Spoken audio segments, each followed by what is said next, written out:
Israeli সেনারা গাজার একটি মসজিদে কোরআনের কপি পোড়ানোর ঘটনায় হামাস তীব্র নিন্দা জানিয়েছে। একই সঙ্গে আরব ও মুসলিম দেশ ও সংস্থাগুলোকে ইসরায়েলি বাহিনীর এই অমানবিক আচরণের বিরুদ্ধে নিন্দা জানাতেও আহ্বান জানিয়েছে হামাস। আল জাজিরা আরবি সম্প্রতি ইসরায়েলি সৈন্যদের ক্যামেরা থেকে প্রাপ্ত একটি ফুটেজ সম্প্রচার করেছে, যেখানে তাদেরকে মুসলিমদের পবিত্র গ্রন্থ কোরআনের পাতাগুলো ছিঁড়ে ফেলতে দেখা যায়। একই সময়ে তারা উত্তর গাজার বনি সালে মসজিদটিও পুড়িয়ে দেয়। ইসরায়েলি ড্রোন থেকে করা আরেকটি ভিডিওতে খান ইউনুসের ঐতিহাসিক গ্র্যান্ড মসজিদে বোমা হামলার ঘটনা দেখানো হয়েছে। 24 আগস্ট 2024 সালের হামাস এক বিবৃতিতে ইসরায়েলি বাহিনীর এই ঘটনার তীব্র নিন্দা জানিয়েছে।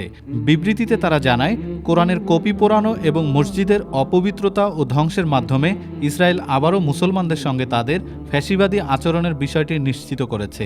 এ অবস্থায় ফিলিস্তিনের মুসলিম ও খ্রিস্টান পবিত্র স্থানগুলোকে রক্ষা এবং গাজা উপত্যকার বিরুদ্ধে বিধ্বংসী যুদ্ধ শেষ করার জন্য বিশ্বের মুক্ত জনগণের প্রতি আহ্বান জানিয়েছে হামাস। গাজা সরকারের মিডিয়া অফিসের হিসেব মতে গত 10 মাসে ইসরায়েলি হামলায় গাজায় 610টি মসজিদ ও 3টি গির্জা সম্পূর্ণরূপে ধ্বংস হয়েছে।